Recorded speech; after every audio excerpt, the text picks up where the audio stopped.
Sam Bankman-Fried has come out of hiding after his crypto fund FTX imploded, partly because, he's likely to be facing some legal recourse because of this, but also he's trying to defend himself to a degree.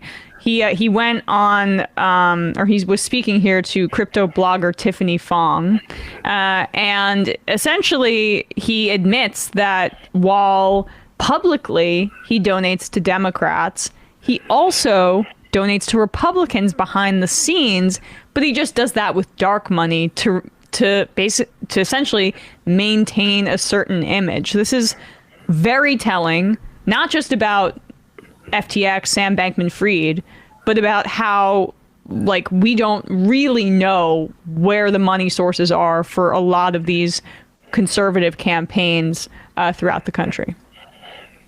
I donated to both parties. I donated about the same amount to both parties this year. That was not generally known because despite Citizens United being literally the highest profile Supreme Court case of the decade and the thing everyone talks about when they talk about campaign finance, for some reason, in practice, no one can possibly fathom the idea that someone in practice actually gave dark. So, I don't know, all my Republican donations were dark. People won't see them. And the reason was not for regulatory reasons.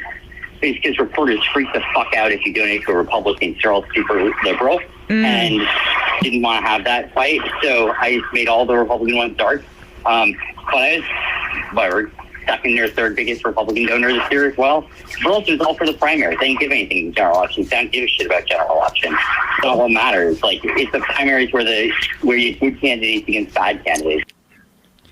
Yeah, I mean, there are supposed to be regulations against how much an individual can donate to another candidate, but the reason that dark money exists is because there are no limitations when you go through third-party outfits that allow for you to essentially indirectly donate a ton of money to candidates. And that is hey, all those Supreme Court justices that ruled on Citizens United, this was the exact world that they wanted.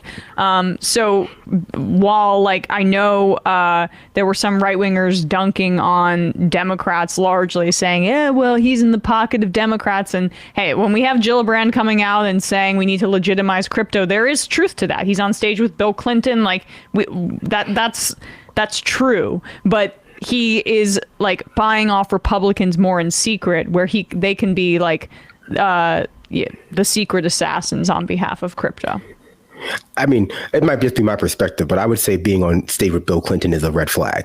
I acknowledge that some people would say that it's not, but that doesn't mean that they're correct in that.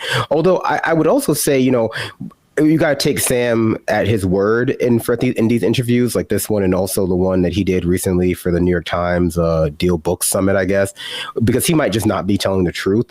But at the same time, he might also just not be correct in the sense that what he did was legal, but still dark money. I think what I've learned from Sam in these interviews with him is that, like a lot of crypto bros, he's not as savvy in the law as he seems to think he is by nature of a lot of them with these little ICOs and little coins are violating SEC regulations.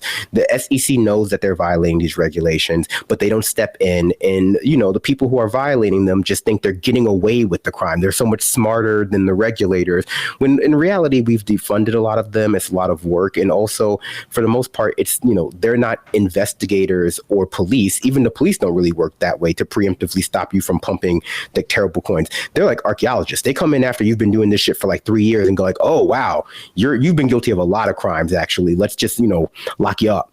And that's, I think, what a lot of the crypto world runs on folk knowledge, like bro logic that has been cobbled together together from people's like vague sense of what goes on in the tech and finance industries, and not really a reflection of the way our society works. But, you know, a lot of these people have been relatively successful, not just in the crypto world, but outside the crypto world, like flipping real estate properties, doing YouTube stuff. And so it's easy to pretend like they're experts in like, you know, 1930s banking regulations, which they are not. And like, I think, you know, watching Sam say these things at interviews, like, is like, this is implicating yourself. Yeah, well, he should. I mean, but this is what, like, when you're this kind of sociopath, and I don't know if that's the case, but honestly, if you're this kind of person, he quacks like a duck. Most likely, you can't really help yourself. I mean, he's not confessing, he's bragging, and that's like, you know, and he's not stupid enough like Dinesh D'Souza, who like, it's so easy to just give to dark money groups and have it be technically legal because of the insane Citizens United decision. What Dinesh D'Souza did, I believe, was he like used his wife, or he skirted limitations so he could directly give to a candidate when it was actually his money. Because dude, just give it to a PAC with dark money, but he wanted the credit. I mean, so I don't really, because our system is so insane, think that what Bankman-Fried did here is technically illegal, but it just speaks to the mentality, as you said, Brandon. I don't think you should admit to stuff like this in a YouTube interview. You know, I think that especially when you're under investigation, you know, this is not legal advice. You probably shouldn't do that. And, you know, I should say, I guess people call him a sociopath. He didn't know this one was going up, by the way. He's claiming. He said he had no idea this one was going up. The woman who uploaded it and the one who conducted it got around not having to, you know, any ethical concerns by just saying she's not a journalist. Why would she care? This is like the third interview of his that has gone up that he didn't understand that it was going to go up or how it worked. So, you know, either he's lying and really bad at it, or he's just not as savvy as people think. You know, I'm not a psychologist, so I try to avoid, you know, and I know people are calling this, you know, you're just reporting it. I don't like to call people sociopath in that sense, not for any reason related to like not being a psychologist, but I just don't think it's you know, his behavior is deviant from the way we teach people in society. You know, I don't think he's done things that, you know, I don't think he's guilty of any level of greed that his investors and many of his like institutional investors are guilty of, because for the most part, we all know crypto is a zero sum game. Yes. A lot of people just don't think that they're going to be on that zero side. They think that they're going to be on the one side. And, you know, it's a lot of the, you know, how they call WeWork a cult. But I'm like, is it a cult if you promise people stock dividends that are worth $1 million and they believe you because they're not financially literate enough? And it's not really. I think in this case, this is like a way for a lot of people to avoid coming to full grips with the self-reflection that, you know, our society enculturates a lot of people to believe stuff like this, you know, to like overlook obvious red flags in pursuit of money. And, you know, if we focus a lot on Sam Bankman-Fried and why he did what he did in a way that, like, you know, pathologizes it, this makes it distinct, we avoid the reality that like a lot of people were guilty of a lot of the same things that he was guilty of at smaller, you know, just to smaller degrees, you know, so maybe it's an issue of excess. The part that I think people don't understand is that he can't stop talking. I get that a lot because that happens online all the time.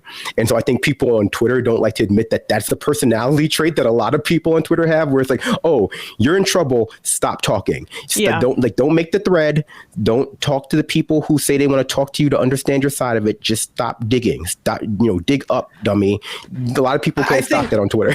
Yeah. I think that he thinks that if he continues to conduct himself like someone who just had a business fail instead of someone who was allegedly perpetrating a massive fraud, he'll come out of this okay. And you know what? I mean, the way some of this framing from the media has been on this, they've certainly played right into it, treating him exactly how he wants to be treated. He was on top of the world, and then a few things went wrong, and now he is, you know, fighting for his life or whatever. I mean, it's just, the dude was running a huge fraudulent Ponzi scheme. He lied to people. He was literally, allegedly, let me continue because, he hasn't been, tried yet. So allegedly stole money from all of his investors, basically to front over to his hedge fund, Alameda. And I mean, he just thinks he could talk his way out of it. This is the thing, though. Like, he's come out and said that he regrets filing for bankruptcy because he thinks he could have raised enough money to continue running FTX and everything would have been fine, at least for now. And I actually think that one thing that he said about not filing for bankruptcy and he could have found investors still after everything came out, I think that's true. Because if you look online, you have a billionaire investor, Bill Ackman, tweeting out, "Call me crazy, but I think SBF is telling the truth." And then you have Mr. Wonderful, Kevin O'Leary of Shark Tank fame. I lost millions as an investor in FTX and got sandblasted as a paid spokesperson for the firm. But after listening to that interview, I'm in the Bill Ackman camp about the kid. These people are... I'm sorry, which interview? The one from last night? Yeah, the New York Times one. Wow. These billionaire investors are still saying in public that, you know what, they would have still given money to SBF, and they're saying it proudly. There is something deeply wrong that goes well beyond, like you were saying, that goes well beyond just one guy here. I mean, I got a video. Binder, I don't know if you saw this, but this is from, if you can put this up, Bradley, this is from Chamath Palihapitiya and David Sachs, and all these guys have a podcast, and this is 2021. If you just put it up, I want to show the tweet that Silverman... This is essentially them admitting to This is admitting, crimes. and yeah, like this is like the they admit it tweet. Like Jacob Silverman writes, this 2021 video is notorious on crypto Twitter and deserves wider viewership. Watch VCs David Sachs and Chamath Palihapitiya brag about buying huge amounts of Solana at a discount, planning to dump it on retail. Solana has been called one of Sam's coins because SBF was a booster. But like all these guys, like especially Sachs, is trying to act like the SBF critic, but they helped the pump and dump on one of his coins, and not helped it, benefited from it. I mean, the reason they... Hold on, we're going to play the video. Okay, go ahead. Yep. Yeah. Here, Chamath Palihapitiya, and I'm your boy J Cal. Sachs, I gotta say, I think your AUM is positively correlated with the bags under your eyes. That's holdings of crypto. If you mean it's getting bigger, you're correct. I mean, fuck. They're heavy. Good lord. They're heavy, dragging you down. That's where you're hiding all that Solana in your fucking under your eyes. Jesus. You better clear that Solana position. What's your lockup? 24 months? Fuck no, he's trying to sell it to me on text message. Yeah, of course he is. We're negotiating discounts. So can you, Bender, can you just explain what does that lockup mean, and then what does it mean that the guy's saying, "Oh, he's trying to sell it to me behind the scenes"? Sure, I'm not familiar with the exact Solana arrangement, Right? But oh crap, we just lost Bender. I mean, I can cut in base. Are you still there, Matt? No, that's Brandon. I was just going to say, no, Solana is the chain that SBF was very heavily involved in through FTX and, Alameda. Sorry, Bender, you just dropped off, so we missed you right at the start of your answer. So if you want to start again. That's weird. Okay. Yeah, sure. So, in crypto, and it's different for every token. So I'm not sure what the specifics with Solana is, but for a number of tokens, they have a rule where if you buy early on, like in the pre-listing or the before it goes on sale to the general public, you can't sell. And even sometimes when it goes on sale to the general public, when you first buy a token, there are some that have rules where you can't sell for a certain amount of time. Because they want to try to stop the pump and dump situation. Because that's what's going to happen. People buy early to get it at rock bottom price, and then they hype it up to everybody else, and then everybody goes, "Oh, my favorite influencer is talking about it. I'm going to buy in." And those influencers are waiting for their fans and supporters and listeners to buy in, and then they dump on them. They sell on them, so they basically take their money as the profit and walk away, while their listeners and fans and supporters are left holding these worthless crypto tokens. I mean, we've seen it time and time again. unsure of the specifics with Solana, but that's the deal here when it comes to the basics. Right. And yeah, so we can just go back to this now. I mean, this is just them basically admitting it while times were good. And I mean, this looks, if you know somebody who took lost a lot of money investing in crypto, say after it was put on the like the Lakers stadium, show them this video about these guys, because this is where their money went. In your fucking under your eyes. You better clear that Solana position. What's your lockup? 24 months? Fuck no, he's trying to sell it to me on text message. Yeah, of course he is. We're negotiating discounts. I just had the founder. Hey, you're fucking the whole thing up. Bro, you don't think I'm hodling. You think I buy You're not hundreds of hodling, millions you're of dollars clearing. of anything without a discount? Everything is a discount. Everything's discounted. You want to clear that position in an LLC? Are you saying I got $1 billion of Solana? No, bro, I'm saying I have one, but I brought it at a discount. But you're holding, correct? Ish. Yes. Yeah, me too. Well, I mean, your Chamath. I mean, there it is. Yep, just admitting to it. The host squealing about, oh, it's a Ponzi scheme. Yeah, it is. Stuff like that is going to be, yeah, stuff like that's going to be ultimately what causes, like, the FCC and other agencies to crack down on YouTube. Like stuff like where influencers are pumping not allegedly, but stuff like that where influencers are giving financial advice, advising people to, ape into what amount to unregistered securities from companies simply because they haven't been cracked down on it yet, is ultimately going to get a lot of people in trouble in a few years. And it's the kind of thing that you should probably get out of. Again, not financial advice if you're doing it right now, because like eventually, especially with FTX, going under, people are going to start looking at it. Like, and it's happened before. And I think that speaks to like what I was saying earlier about kind of illiteracy that is common amongst, crypto influencers and crypto people about financial crimes, about the history of financial crimes, about the tech industry, about the history of financial crimes in the tech industry. A lot of these people just think that like certain folk stuff, like saying like this is not financial advice, is going to hold up in court eventually, and it won't.